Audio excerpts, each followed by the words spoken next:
You just need a lava lamp in front of it. All right, Bonsai, we're live. Welcome to the Hackaday Podcast. I'm Elliot Williams. And I'm Al Williams.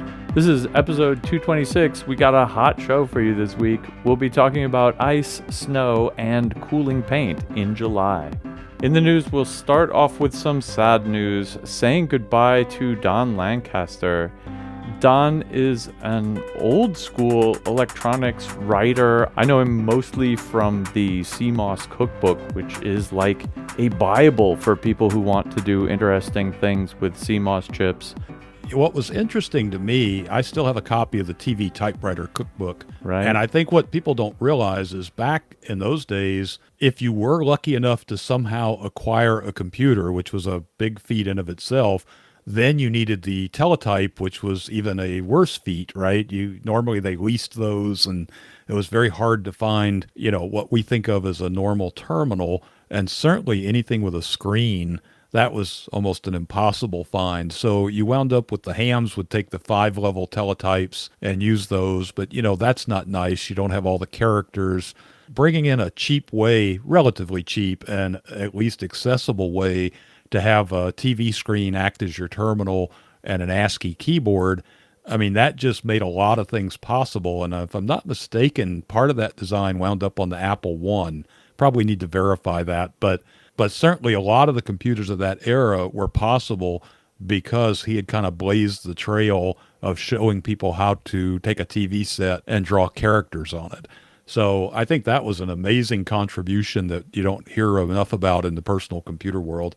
Also the man was just a writing machine back in the days when it was a lot harder to do that. I mean, these days, you fire up your web browser, you write a post, you hit publish, it's done. In those days, you used a typewriter and you sent sheets to your editor and they sent sheets back. And it was just, this massive thing. I did a little bit of that. Most of his writing was done like that. And that's amazing how much his output was given that type of working. I think what strikes me about the CMOS cookbook in particular, but TTL cookbook too, his other writings, is that this is like possibly dry data sheet stuff, but A, he's coming up with really clever, interesting examples, and B, just writing them up in a lively, pleasant, funny, fun to read way. And so if you young sprats out there who haven't played around with discrete logic chips, haven't read either the TTL or CMOS cookbooks, do yourself a favor, pick one up, leaf through, you'll get some ideas. Next up, an article that got a million bazillion hits this week. Computer speed gains erased by modern software. And here, Julio is looking at how quickly modern software can get up and running, and finds that running kind of modern software, even on modern computers, is slower than it used to be on older computers. I mean, putting this in the news is kind of cheating. This isn't really news at all. And putting the blame on Electron and the browserification of everything is also not really news. Everyone in the world has noticed that it takes like 5 minutes to fire up Notepad, where it used to open up instantly. And I don't know, I wonder at what point we'll start to see some consumer backlash against this sort of stuff. Yeah, I'm surprised there weren't more conspiracy theories in the comments because, you could easily imagine. I actually thought about, I never write science fiction, but I always think I want to. And I always thought I should write a science fiction novel where the plot point is that the hardware manufacturers are infecting computers with a virus that slows them down imperceptibly over time, right? So you don't really notice that 0.005% drop from one day to the next, but in 4 years you need to buy a new computer because it's so slow, right? That's not a conspiracy theory. I believe that to actually be the state of play. But yeah, totally. And I mean, I think what's going on, honestly, is that a lot of these frameworks in which modern software is written are extremely convenient for writing the software in. And that doesn't necessarily mean that they run faster on the end user's machine, but they're developed faster and hopefully less buggily on the development side. And so what's going on here, at least to my mind, is a kind of a moving of the burden from the people who are doing the programming to the people who are using the program. And I'm not sure I like that.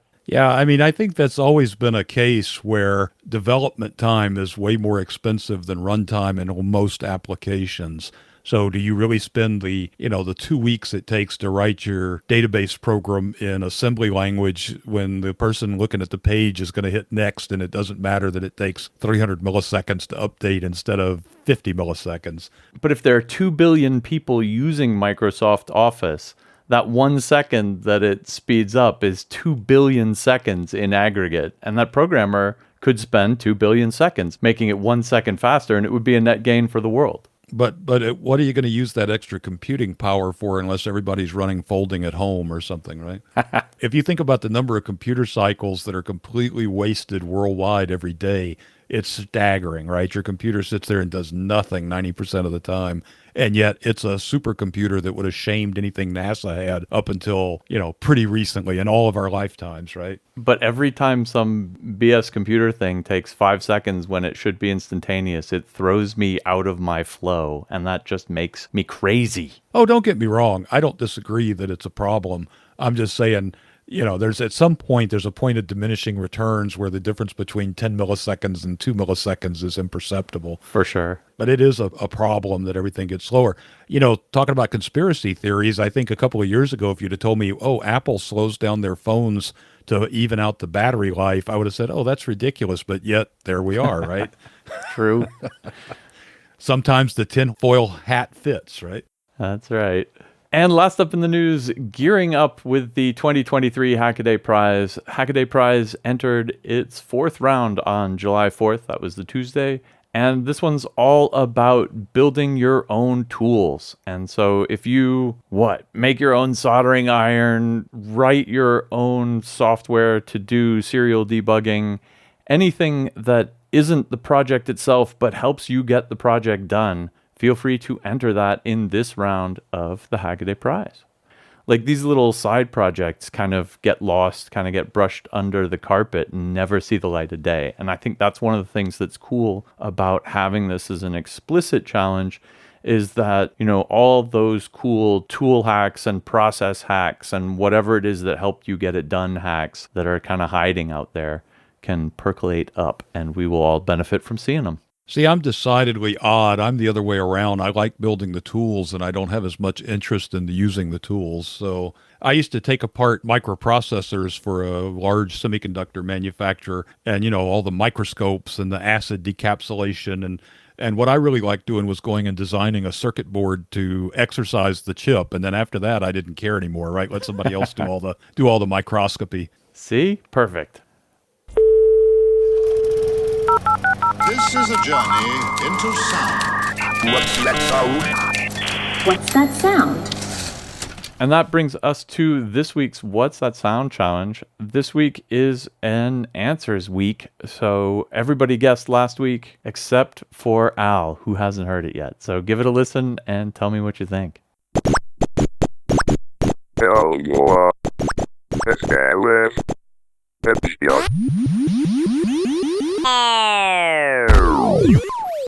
So I assume this is my punishment for the earlier Star Trek sound clip, which was a slam dunk, right?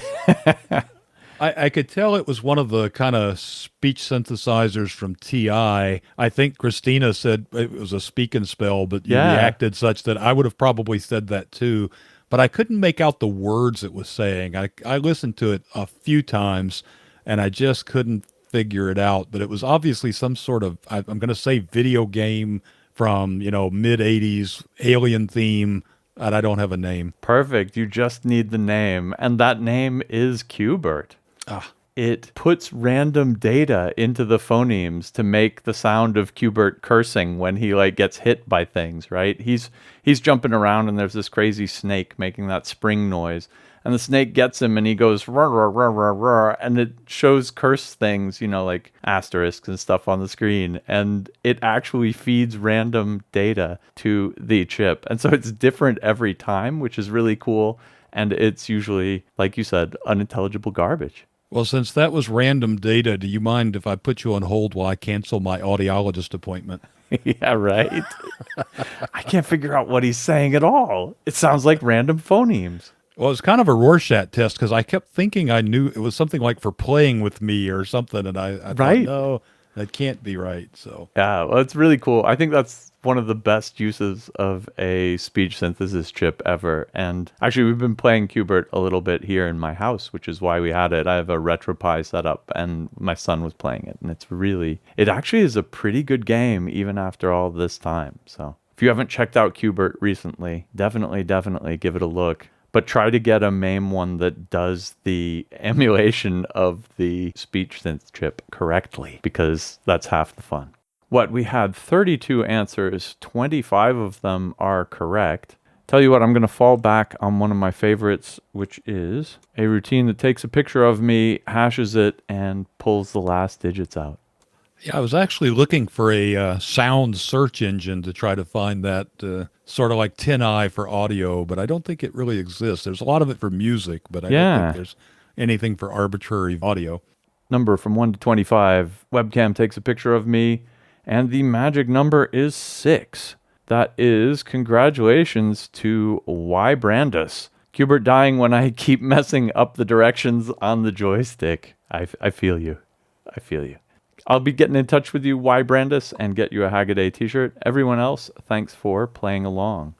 All right, well, my first hack this week is a talk from last year's SuperCon. Bradley Gothrop wants you to join the PEV revolution. And this is one of my favorite talks, hands down, from the SuperCon.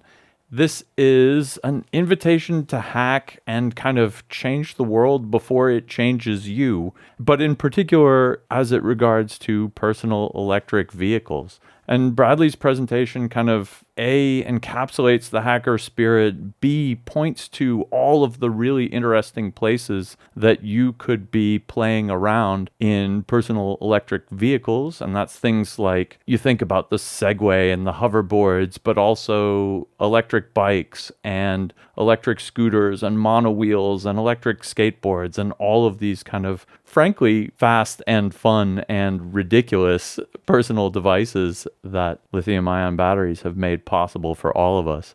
In this talk, he kind of starts off by dunking on some of the devices, like in particular the Segway and the hoverboard and the one wheel. He makes a graph that he uses throughout where on one axis is the yeet axis, which is how fast the thing throws you through space. And the other axis is the fleek axis for how good you look when you're doing it and or how cool it is. And his conclusion about the Segway and the hoverboard is that they make you look like a tool and are no good for that. And the one wheel, which is a really fun kind of balancing skateboard thing, is unfortunately subject to kind of draconian anti-repair and anti-hacking measures by the company that sells them.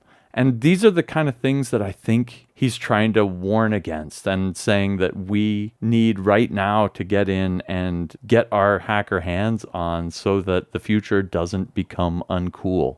And he starts off with bikes, which are kind of the easiest and most obvious, and if you can ride a bike, the most intuitive electric vehicle. And the motors, the controllers, the batteries, all that's easily available on eBay. You can customize it however you want. Everything is simple. He says, throttle's just an analog voltage. You can handle this. His suggestion then is to start off with bikes if all else is equal, because it's kind of the most bang for the buck and the easiest to work on. Scooters are kind of, I guess the electric scooters, which you see as rentals everywhere and kind of piled up as, quote, the discarded Horcruxes of venture capitalist wizards who are bad at thinking through consequences, which is, I think, my favorite sentence in the whole talk. Scooters as a service is kind of a warning from him. This is what could go wrong with personal electric vehicles if you let it. You end up paying way too much for these things. They end up littering the sidewalks because no one owns them and no one's taking responsibility for them.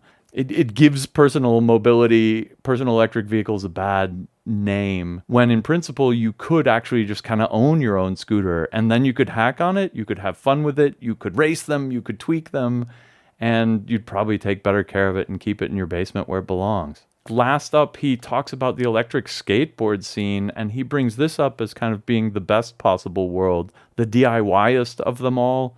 and says that the skateboard scene is cool because of who showed up, because of the people who are in the scene, and because from the very beginning it was kind of a DIY thing. The main electronic speed controller that people use was just hacked together by, this is Vesk, was just hacked together by a guy in grad school because he wanted an electric skateboard. And since then, the whole electric skateboard ecosystem has been kind of open source hardware, repair friendly, everything else, because this is what the people who want to buy these things demand from them. And so this is true even of like professional products. If you buy a boutique electric skateboard, it is probably going to be easily repairable and hackable by you.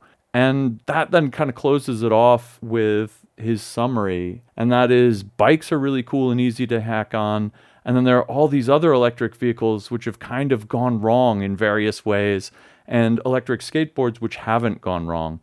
And the difference is the hackers are involved in some of these scenes. And he's kind of ends by encouraging us all to get in there. And, you know, maybe this isn't your scene. Maybe you want to hack on some other thing. But whatever it is you're into, get in there, become the expert in the room when it comes to political choices, reverse engineer everything so everyone else can hack on them, repair them, learn to build batteries, etc., etc. In the end, it's a very moving and encouraging talk and absolutely lovely. Pick your fight. We can steer technology, and it's easier to steer it when you're moving. Sweet. Well, I actually really enjoyed this one myself, and I'm kind of interested where all this is going to go because, you know, we had the hoverboards kind of got off on the wrong foot when everybody bought them for Christmas and then they caught on fire. We just saw recently in New York City, the fire department closed down some illegal lithium ion charging station that had, you know, hundreds of batteries all in some small confined space getting charged. So there's all these unintended consequences, but it makes me wonder if long term, and this isn't very good for the hacker community, but long term, it seems like maybe cities of a certain size would consider investing in these instead of some of the lesser mass transit, right? Do you need light rail if everybody's got an electric bike that they can just pick up and take it somewhere and then pick up another one and take it back home? And then you've got city infrastructure, which granted is not always a great thing, but probably isn't any worse than what light rail passes for in Houston, for example. Yeah, that's probably the deadliest light rail system in the country, and I'll probably get letters for that, but still. So I think that's really interesting. And, you know, it makes you wonder too, though, where you get into, as you build more of these things, they're more and more dangerous, right? The charging of the batteries are dangerous, high speed. You know, a guy on rocket powered roller skates doing 60 kilometers an hour down the side street is probably more dangerous than the kid on a moped. So you got to wonder if we're not careful, if we're not going to have some backlash against that. I think people are already in the news seeing how if you just let anybody design something that moves in a dangerous way, that doesn't always work out very well, right? So I kind of think we have to balance that. And I think his point about people that are into the politics of it, that's almost as important, if not more important, than the people who know how to charge a battery or build a gear train for the right. That's all important too, but being able to navigate the politics and all the business aspects of it are going to be important, increasingly important as they get more and more dangerous. Yeah, I think that's probably true. And I definitely have mixed feelings about electric bikes because I ride a non-electric bike and Germany's just full of bike lanes. And the e-bike people, it's a lot easier for them to move at 30 kilometers an hour than it is for me. I have to like put a little muscle into it and they're just like bzzz. And in particular, when e-bikes were hitting Germany, there was this whole debate about whether they belong on the street with motorcycles or whether they belong in the bike lanes with bikes. And what's certainly clear is they don't belong on the sidewalk with pedestrians, but at least they got that right. But yeah, and I think you're right. I think that in terms of kind of the usability of these things in the future and whether you think about this as being a society-changing technology or not, that's going to depend a lot on the politics of it, and probably as much so as on the technology. Well, if you recall, when they came out with the Segway, there was months of press releases beforehand going, there's an announcement coming. It's going to change the entire world. Nothing will ever be the same. Oh, dude, and, Ginger. Yeah, and we were all waiting for this, and then it was like, oh, it's that. Okay, well, and history has shown that really wasn't much of a game changer, although maybe he was just too early, right? Maybe it's all going to change, just not this year. He was way too early. I mean, there was a lot of talking about the Segway in the comments, and I think some people see the Segway and its failure as being a failure of electric mobility, and I think that's absolutely wrong. The Segway was way too early. It was relying on like gyros that were before we all had $1 gyro MEMS chips in our cell phones. These gyros were like super expensive, and the motors it used were super expensive, and the battery technology was in its infancy. And all of these factors combined to make a Segway cost what? $10,000 or something stupid, right? Whereas you could totally retrofit your bicycle with a new hub and some batteries and everything you need to turn it into an electric bicycle for like $600. Actually, speaking of the Segway, my God, it was at one of the Hope conferences. Some people had hacked the Segways to remove their speed limiters and built a track all around the top of the Hotel Pennsylvania, going by these like huge glass windows at incredible speeds on a Segway. And that was the first time I ever rode one. And holy cow, those things can scoot. It was, there was this one bit where I'm like heading straight toward a glass window at like probably 20 miles an hour indoors. And I'm like, no, but it was fun. That's how I feel every time I get on the hoverboards. I'm like, oh no, this isn't going to end well, but it's so far so good, knock wood. Well, my first pick for the week was David Schneider's An All-Sky Camera to Watch the Night Sky. I've always been fascinated with astronomy. When I was a kid, I'd get the Edmunds book and look at, grinding mirrors to make a telescope, which I never did. But I think there's just something awe-inspiring about looking up at the sky. And if you think about the technology, the idea that the astronomer is sitting out in the dome with his eye glued to an eyepiece, that hasn't been true probably any time in my lifetime. It's all cameras anyway. But the camera technology has become good enough that you can actually do some pretty serious astronomical observations by just taking a camera like that. He's got it under an acrylic dome, and guess what? It's pointing up, And you laugh, but if you think about what that would have taken when you had old-fashioned video cameras, you'd had to have a mirror, and it needed to be a first surface mirror, and of course you had noise in the imaging tube, and just with all these design challenges. Now you go buy a Raspberry Pi camera and you point it up and put a mixing bowl over it. That's basically the extent of it. One of the things that's not really related to the project, but given that I grew up in the southern part of the United States and I still live in Texas, I've never actually seen the aurora. And so did not know what a kilogram was, but I'll leave a link for it for the show notes. But that was one of the purposes of this camera, was to take a kilogram. I'm always a little shocked, though, for as much as we see people doing with computer vision and just with using cameras as, amazing cameras, we don't see a lot of image processing so much. So, where's the conical mirror that you point up at and then unwrap it in software so that you have a 360-degree camera that doesn't move? I don't think I've seen that, right? And yet there seems like there's all sorts of things like that you could do. This has some flavor of that, although I don't think it goes as far as I'd like to see it go. But it's a nice build from David, and if you're interested in astronomy, definitely check it out. Absolutely. And I want to throw in 2 links here to similar systems that are used for tracking meteors in real time. One of them is NASA's Fireball network, and the other is a similar French effort called a Fripon. And both of these are, as you'd expect, a network of these kind of sky cameras, almost identical to the one built here. But by having a bunch of them distributed around, if you see a meteor coming in, you can then triangulate where it is and figure out where it lands. And so I think these kind of all-sky cameras are super awesome by themselves. And holy cow, I was looking at those all-sky aurora images that you linked in here. That's super cool. But even cooler still is to be able to track meteors in 3D as they come on down and guess where they land. So some real science you can do with it too. And we know the real purpose of this is to find the UFOs, right? That's actually the purpose. Oh, God. Yes, UFOs. It's all about UFOs. It's all covered by this other stuff to throw people off the track. That's all, yes. They've tracked hundreds and thousands of fireballs so far and exactly 0 UFOs. Well, that's what always amazes me is you'd think with all the cell phone cameras now, we would have lots of pictures of Bigfoot and UFOs, and somehow we don't. So do the math. I'm just begging to get letters You this week. you are, man. I want to believe. Oh, I do too. I don't actually. I don't actually. Me and Eric Von Daniken, we want to believe. Exactly.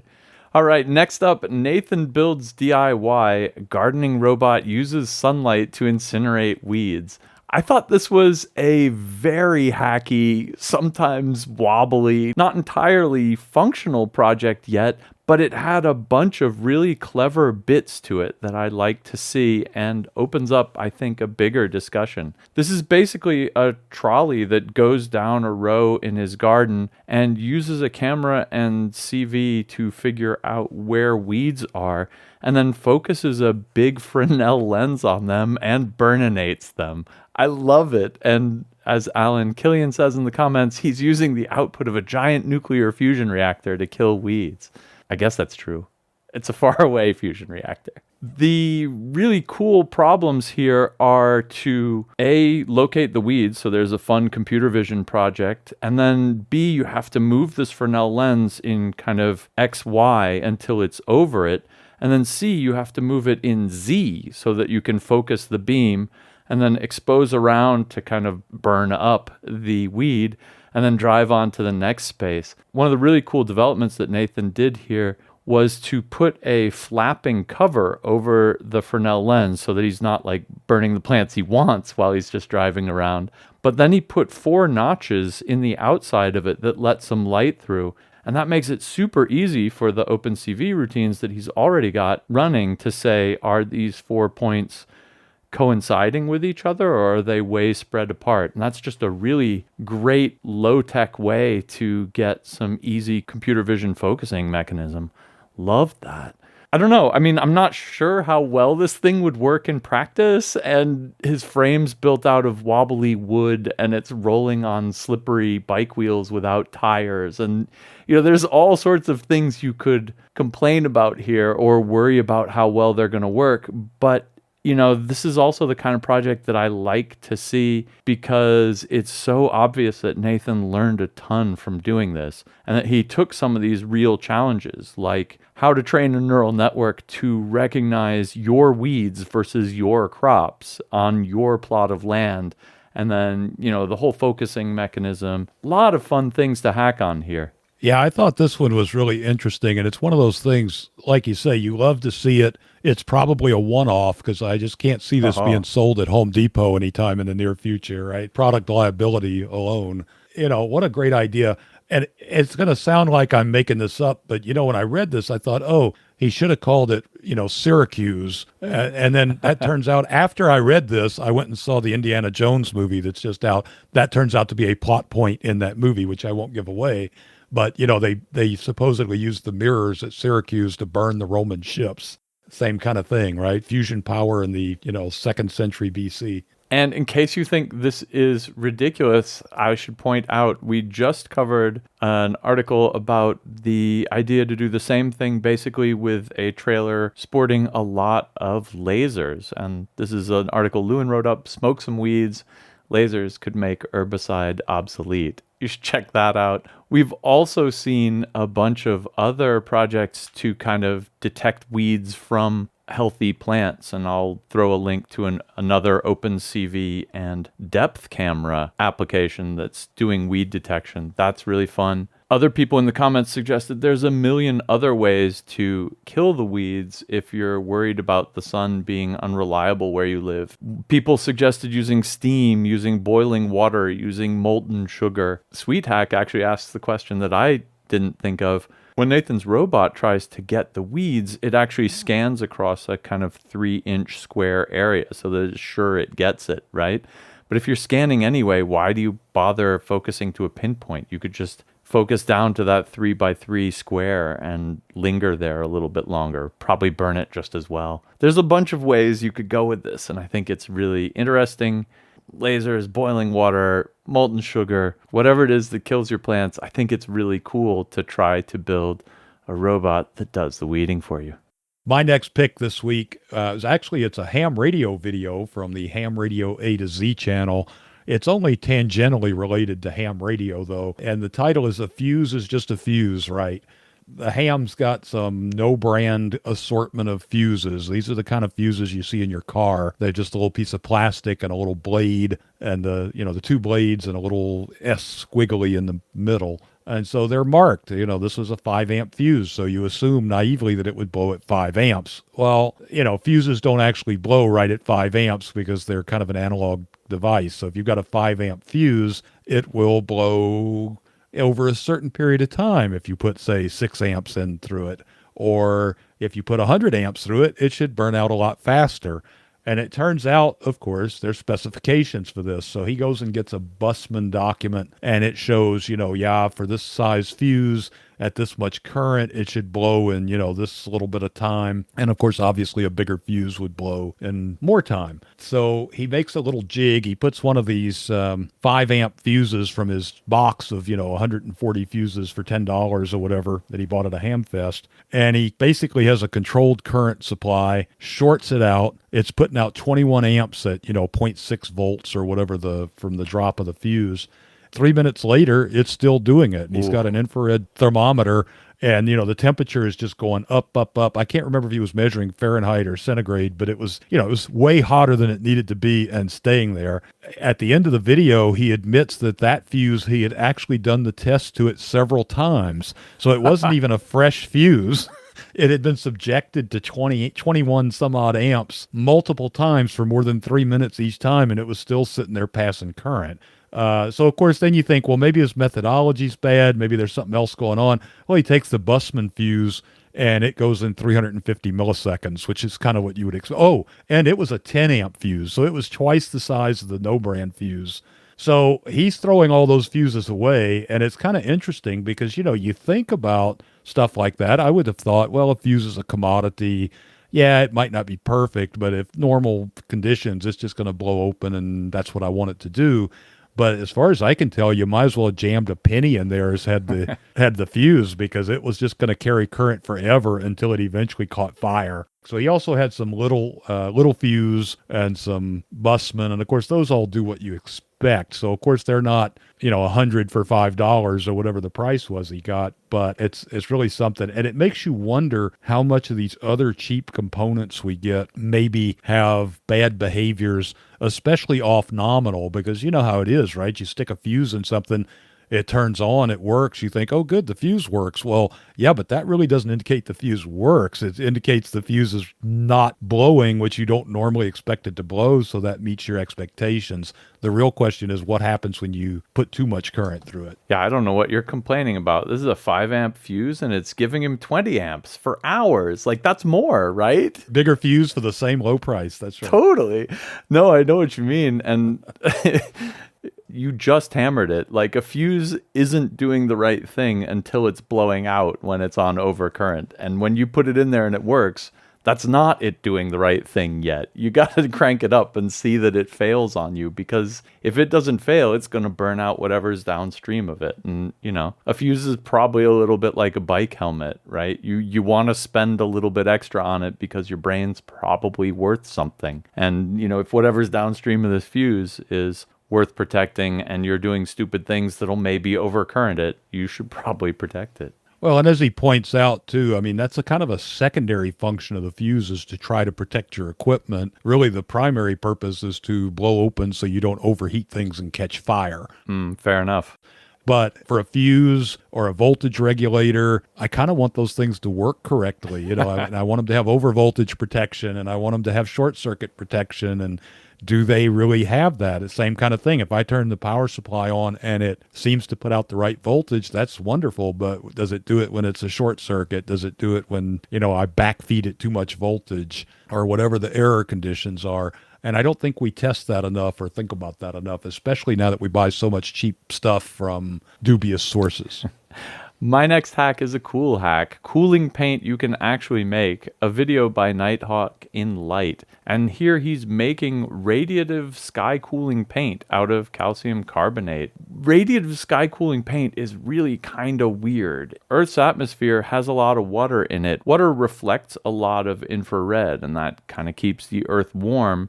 And everything in the kind of low infrared and the high infrared is reflected back. But there's this middle zone of infrared where the Earth's atmosphere is essentially transparent. The gimmick with this radiative sky cooling paint is that it emits in exactly this infrared window radiation zone. And I think instead of thinking about it as like radiating out into space, you should think about heat transfer like you do with vacuums. Cold things suck heat. And so what's going on here really is that we've got the atmosphere in the way that separates us from the deathly cold of space, except for this small gap. And in this small gap, space wants to suck heat out of the Earth a lot. And in this case, it radiates in exactly the right frequency that it gets out easily to space and can actually get things cooler in the shade than ambient temperature.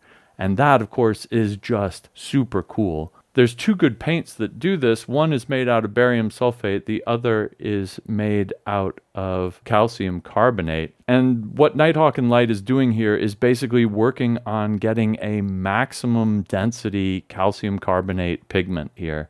And he's doing that by making his own calcium carbonate spheres by combining washing soda, which is sodium carbonate, with calcium chloride, which is used as a de-icer or as a desiccant, and citric acid. And these are all kind of chemicals you can get pretty damn easily. His synthesis method is to mix them together in water running in a blender. And it turns out the longer you run the blender, the more nucleation sites it makes, the more like bubbles it stirs up, and the more and smaller spheres you get of the calcium carbonate formed. And so what he's doing is he's making one run with really big spheres and then a couple other runs with smaller spheres. You mix them together, the small ones fit in between the gaps of the big ones, and you get kind of a maximally dense pigment. This I thought was really cool, actually. The pigment he mixes up with a kind of a homemade acrylic base, which he makes out of acetone and dissolving actual acrylic in acetone with some water to keep it from becoming completely transparent. That actually makes it a little bit white, the little water bubbles.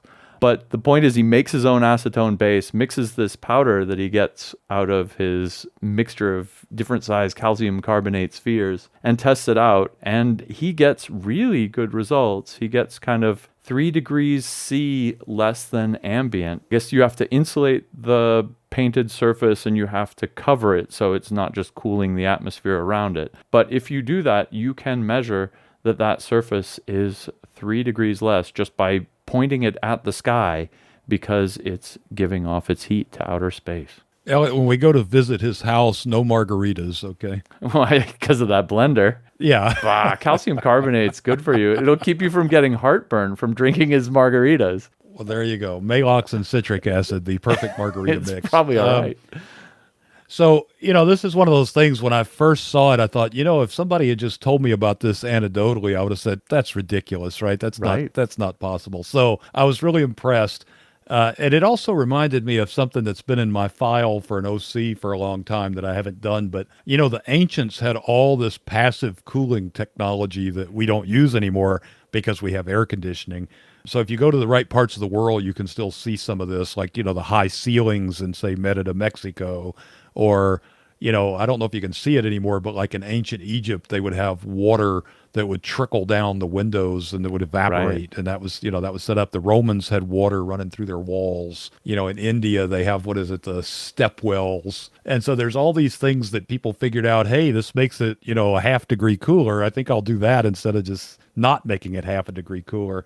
So I was wondering if anybody had ever figured this out in antiquity, if there was some sort of coating that was known to make things cooler. And I don't have enough history chops to know if that's true, but they certainly spent a lot of time thinking about that made me wonder if they had something similar, because there's nothing here you couldn't have done in, the 5th century, right? It's all stuff you could acquire somehow. Yeah, and this whole trick he's doing with making the spheres is just about making it like super efficient. You could take just regular old calcium carbonate in random sized chunks and paint it on your wall, and it would probably cool it down a little bit. And it's white, so it's really reflective anyway. It'll probably keep your house from heating up. This is taking it like one step further, and it does require some technology, I guess. It's not as easy as just painting this on your house. to keep it from giving up its cool to the environment around it, like I said, you do have to insulate it and you do have to cover it with something because the surface is fragile and you don't want it to get dirty and all of that. So you kind of have to think of making something like a solar panel in reverse, basically, right? Like a box with this painted surface on it and then a transparent to that particular wavelength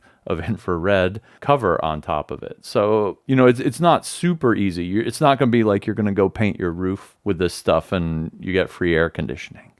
But that said, when he takes this and puts it in the sunlight, the combination of its already heat sheddingness with it being a super white paint, he gets a difference between he paints it on plywood, and he gets a difference between the unpainted part of the plywood and the painted part of the plywood of 17 degrees C in the sun. That's 33 degrees Fahrenheit to those of you. And this made some people in the comments, and me too, think, what if you painted the other part black, right? So you could have one part that's super heat absorbing and one part that's super heat shedding. You get a really good temperature difference there. You could probably make some small amount of electricity from it or drive some kind of motor or who knows what. This might actually be really interesting. And already a 17, 20 degree C temperature gradient is that's pretty serious business. So this might be really fun to play around with. He documents the techniques of making his pigment in this video extremely extensively. It does look easy, but it does also look like you're going to have to measure things right and be patient and let things settle and rinse them and filter them and kind of all sorts of basic high school chemistry stuff. But nothing looks at all challenging if you're an interested hacker. Parts that are open are, of course, the housing, which I was talking about, how to make these panels, how to do anything useful with them, how to make a better binder or paint to mix it in with. There's all sorts of fun ways you could play around with this if you wanted to. It's not a new idea. We've seen it before. I'll throw some other links into the show notes, both about the science of the infrared window and how this kind of radiative cooling works. Also, we've seen this before. Lewin Day covered some of this stuff in an article, Design Solutions for the Heat Crisis in Cities Around the World, where they're considering this barium sulfate paint and other similar techniques to make the city of Sydney less hot. And last up, newest white paint might help fight climate change. This is about the barium sulfate paint. And this is where it gets really big think, but if this stuff is cheap enough to make and you can point enough of it at space that you actually are really radiating enough heat out, there are people who have estimated that if you could paint about 1% of the Earth's surface in a radiative sky cooling paint like this, you could actually offset all of the excess heat we're retaining due to global warming. And I mean, 1% of the Earth's surface is not trivial. Don't get me wrong, that's a crazy, crazy solution. But it's also kind of interesting just to think about. Wow. I'm still back on the black and white painted plywood. I'm thinking the ancient Egyptian solar panel, right? So, yeah. Well, my last pick for the week is a little controversial. Rocky Linux has announced that they have a workaround for the Red Hat source code problem. So if you haven't been following that, Red Hat has made a business out of taking Linux and GNU sources and packaging them, because certainly if you've ever tried doing that yourself, it's a big job. And so that's where Red Hat Linux comes from. Under open source licensing, not that I'm a lawyer, you can't really charge people for that, but you can charge them for the distribution of it. You can charge them for supporting it. And that's how Red Hat's business model has been forever. Here's a bunch of free software. We put it together for you. We'll support it for you. Write us a check. And of course, they eventually got tired of people taking that essentially for free. So that's where other projects like Rocky Linux and a few others took basically the same source, which they're obligated through the open source licenses to provide, or at least that's the common understanding, and essentially said, hey, we're just like Red Hat, except you don't get support from Red Hat because we took all their sources and we give them to you also. So recently, and we'll have a link in the show notes, Red Hat said no more of that. We don't want that anymore. You can't have a Red Hat license and distribute the source. So that could mean the death of all these kind of Me Too Red Hat distributions. Rocky says they have a couple of methods they can use to circumvent that, including spinning up a web appliance on a cloud provider and then yanking all the sources off of it, and then they've got a clean copy of the source. So the real question everybody's asking is, will Red Hat retaliate against that? Because clearly that's not what they intend. And then the other real question is does this violate the various open source licenses that this is provided for? I'm not enough of a lawyer to comment. It just seems to me that saying you can't have my source code because I don't like what you're doing with it is exactly what the open source licenses are trying to stop you from doing. So it's hard to see what leg Red Hat's standing on. But on the other hand, you certainly see their point. We do all this work and then you just copy it, don't add any value to it. But it's hard to see how that isn't allowed under the license. What's interesting here is they're not distributing the source. They're only distributing the source to their paying customers. And then they say, if you then redistribute it to anyone, we're going to no longer take you as a paying customer. And so the part of the GPL that says you have to be able to receive the source if you paid for the product, that part is working totally fine at Red Hat. It's then you can't do with that source code what you want, namely redistribute it to someone else. But it's kind of a technicality. They can't stop you from doing that, but then they say, now you're no longer a Red Hat customer. We won't work with you anymore. And that's the bit that is, it certainly violates the spirit of the GPL. It definitely is retribution for exercising your rights under the GPL. And I think that part is ugly, frankly. It also may end up being legal. They don't have to continue to have you as a customer, even if you just look at them funny. Like, they can make up whatever crazy conditions they want to no longer sell you the next version of Red Hat or to cancel your service contract. So I don't know. They may have it here. Their lawyers may have outplayed the GPL. I'm not 100% sure. I think it's not going to look good for them one way or the other. And that may end up hurting them much worse than any lawsuits or copycat distributions would. Well, and I think that's the thing. As long as there's going to be alternatives like Rocky, if they can figure out how to do it, because ultimately, except for the very few bits that Red Hat probably can assert proprietary interest to, you could just go around and gather everything up from the upstreams, right? There's nothing to stop you from doing that. I think it's going to drive people more to those distributions. And I think that's what they're afraid of. I'm not going to mention any names, but I've certainly been around big companies where they'll have like one or two Red Hat licenses. And then back in those days, everything was CentOS, right? The labs were full of CentOS. Why? Because CentOS was Red Hat without the support. So I didn't need 50 copies of Red Hat. I needed one or two copies of Red Hat, and then everybody else used CentOS. I think Rocky's kind of falling into that, because they discontinued CentOS. But I think Rocky's kind of fallen into that category. I can't help but think of the IBM debacle where they said, hey, let's just throw together a PC bus, and that's where the ISA bus came from. And then after it became wildly popular, they said, oh, wait, we're not making any money off of that. Well, here, let's switch over to this bus that nobody else can use except us. Won't that be good for you? And everybody went, no thanks, and they went off, right? So, it was microchannel, the microchannel architecture. Even though it was technically very nice and had a lot of advanced features for its day, it died on the vine because nobody wanted to pay the tax to go over the bridge when there were other options that were very commercially viable. So my guess is the same thing will happen here, is they're just basically going to legislate themselves out of customers. In a related note, I'm changing all my licenses to say if you distribute my source, I'll send a guy named Vito to your house, right? So that's... The veto license. GPL veto.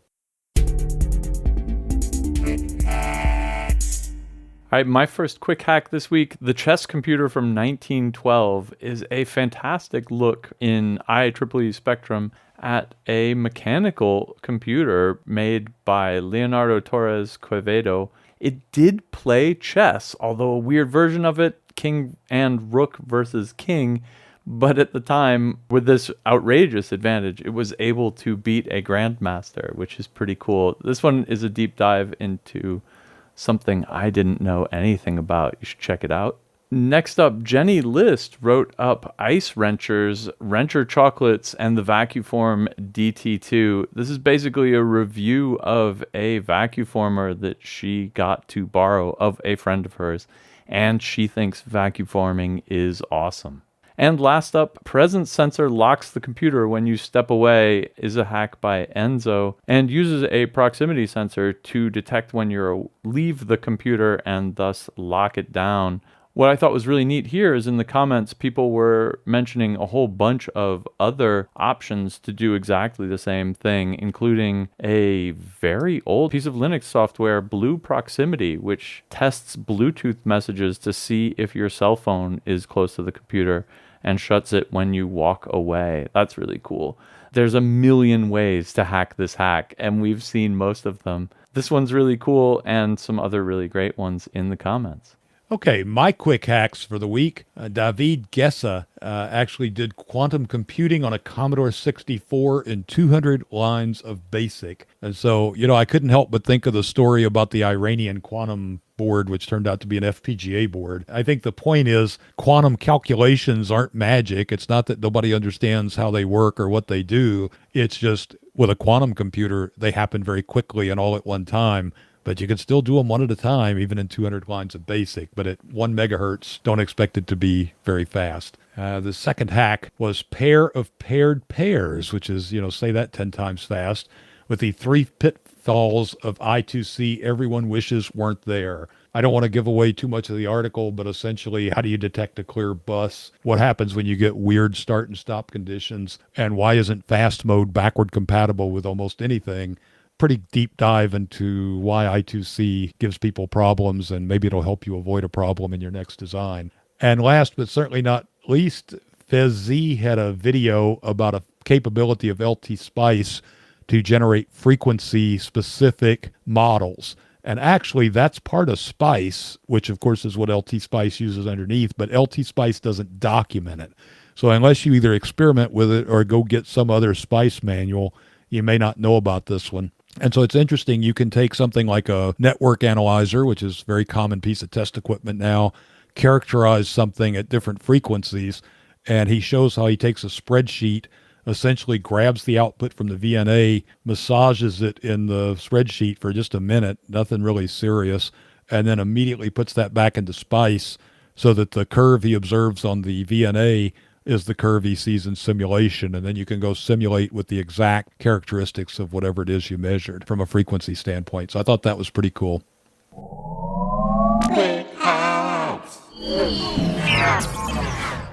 That brings us to our Can't Miss articles. These are long-form pieces written by our fantastic Hackaday writing staff. This week, I'm featuring Dan Maloney's No Snow, monitoring snowpack with the Snowtel network. This is a piece of phenomenal journalism and a really cool dive into metrology, meteorology, and how you measure how much snow there is in the mountains. Dan actually met someone who works for the Natural Resources Conservation Service, which is the U.S. Department of Agriculture service that, among other things, measures how much snow there is up in the mountains so that they can figure out how much water is eventually going to flow down over the summer. And the system that does this is called Snowtel.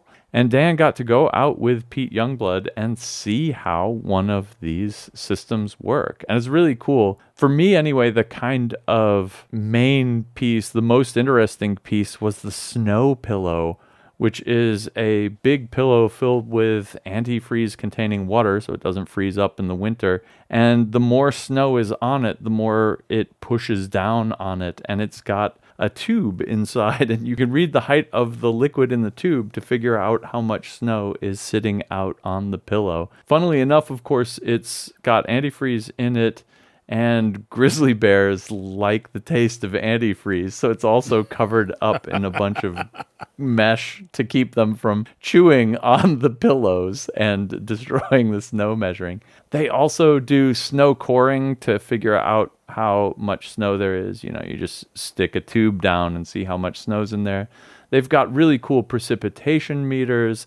This is just a really neat behind the scenes look. And Dan, I'm so jealous. Dan actually got to go up there and see this station in the flesh. One of the really coolest things about Snowtell is they used to actually use meteor bounce radio to communicate their data back to a central office because they had to use very low power. Believe it or not, there are enough meteors going through the atmosphere and ionizing patches of it that you can then bounce radio signals off of these viably. It's kind of low bit rate, but that's all they needed here.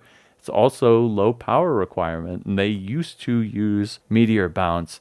Dan actually discovers that they don't use meteor bounce that much anymore because they've got easy access to satellites and even cell modems, and a little bit of solar, some deep cycle batteries, and a cell phone, and you're set. So no more meteor bounce, which is sad, but really cool look at like all the stuff that goes on in continually measuring snow up in the mountains. So is that going to be the sequel to Cocaine Bear? Is Antifreeze Bear, maybe? Probably, right? Man, bears will eat anything. There was a movie called Cocaine Bear, in case you weren't aware. So yeah, this was certainly interesting, and it's a world I'll never see because I'm just not a snow person. My theory is your body's like, 85% water, and so water freezes at 0°C and boils at 100°C, so don't live places where it gets over 100°C or below 0°C. So I don't see a lot of... I was 18 years old before I ever saw snow in person. It's amazing all these low-tech ways, right? I mean, if somebody had asked me, hey, let's measure how much snow there is, my mind wouldn't have gone to a pillow full of antifreeze. But I think there's a lot of interesting data collection stuff like that they've done that is not unique there. But a lot of times when you need to pull data out of the field, and especially before you had low-power electronics, there were all these tricks people would use to make sure, that you didn't have to schlep up the mountain every 2 weeks to change out a battery. And I think we saw some of those here. I think it's pretty cool. Well, my can't miss this week is one that I actually did myself along with Bill Hurd. We took a little field trip out to the Vintage Computer Festival Southwest, which was the first time they'd had one in the Southwest. And I've had people tell me Texas isn't really the Southwest, but that's okay. It's the first one they've had anywhere in this area for over 10 years. So, the title of the piece is Bill and Al's Excellent Adventure, and I think that pretty much fairly characterized it. We kind of went around. Bill did a lot of interviews with people that you've probably seen somewhere before, and we took a lot of pictures, talked to a lot of people in general, and it was just great to see both the people and the old hardware. And I was really impressed with how many people were there. I mean, it was in fact, we couldn't do a lot of recording in the room because there were so many people in the room, you couldn't get clear audio, and you'll notice that on the videos too. But I was really interested in why do people show up at these things, and many young people.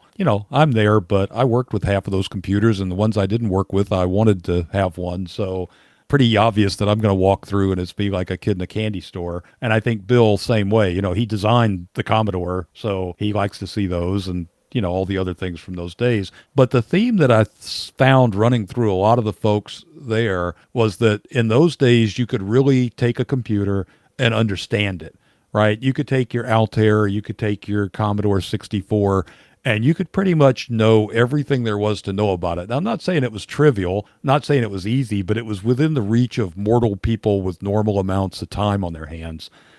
I would say, Elliot, you and I are probably pretty well versed on our PCs, but come on, can you actually go program the MMU in your CPU? I haven't done it since the 386. Let's put it that way. I don't know what it would take to do it on this machine, which is some, 24 core AMD beast, right? Do you know all the details of programming your video card? I don't really know that anymore. Like I say, that's been years since I've had to do anything like that. So it's all become very complicated. Maybe you could understand all of it, but man, it would take a long, long time. And you can really take these old computers and really understand the assembly language, understand what they've got in ROM, understand all their peripheral devices. And I think that appeals to people. I think they want to have that understanding. Same way you hear the same kind of thing from people working on cars. You could take your car back from the 1970s and you can do everything on it and you can rebuild it and you understand it. And now, well, there's this box in there, and I have to buy it for Mercedes because nobody really knows what's in it. And even if you could open it up, there's not a whole lot of information about what parts are in it or how to fix it. I think there's something appealing about having that, at least the ability to have that much control. We saw a lot of great computers. Usagi Electric had his tube computer, which took a little damage, but was still pretty cool to look at. We've had Altair replicas. I didn't see any real Altairs. I was disappointed about that. But there was tons of stuff from Commodore, Tandy, IBM, Apple, lots of different things, and even a few surprises. There were a couple that I've only seen maybe one or two of, and a few things we didn't even know what they were. So, for example, there was a Wang word processor. There were a couple of interesting items that were repurposed computers that, like, some company had bought them and ripped them apart and put their nameplate on them, but you could still tell, like one was a VIC-20 or one was a Data General computer. And so it didn't have Data General on it, but you still knew what it was. So lots of cool stuff, lots of good sessions. Hopefully they'll come back next year. And in a related note, we probably ought to put the link for this in too. The VCF East, Tom Nardi covered their swap meet. And so if you like looking at pictures of old computers, I would definitely suggest checking out both of those posts. Yeah, it looks like super fun. And I totally agree with you. There's just something about having the computer itself be understandable to a normal human that is a very different experience. And I don't know if you need that to operate computers these days, but it is nice to have it anyway, especially if you're doing embedded stuff or getting a little bit lower level than like the desktop monolith, right? Like it's useful to know all of this sort of stuff. So I don't totally see it. I'm totally jealous. And I think there is a Vintage Computer Festival Berlin coming up October 14th and 15th. So I'll be there, even if I can't get to any of the stateside ones. My problem was I wanted to buy almost everything I saw that was for sale, and A, I couldn't afford it, B, I couldn't haul it back, and C, I probably wouldn't have been welcome home with a carload of old electronics. But I did manage to snag most of the first year of Dr. Dobbs Journal magazines, which I found fun. Aw. That was easy enough to sneak into the house. Yeah, Tom has exactly the same experience with his VCF swap mate is, all the things that he didn't take home with him and feels like he was a good person for doing it, but like all the things that he would have taken home with him if he weren't so strong. That brings us to the end of this week's Hackaday podcast. Thanks very much for listening. If you would like to follow along the links, head on over to hackaday.com/podcast. And if you see anything cool or do anything cool, send us an email, tips@hackaday.com. And until next week, keep those hacks coming. Holy cow, that was loud. Okay. Here goes. I don't know how to, but it, what? Notepad. I figure there's so much entropy in this room. My wife always complains about how much entropy there is in this room. Longest monologue ever. Cool. Mine, not cool. Something like that. Good enough for Hackaday. You've got nerve to complain about my puns, man.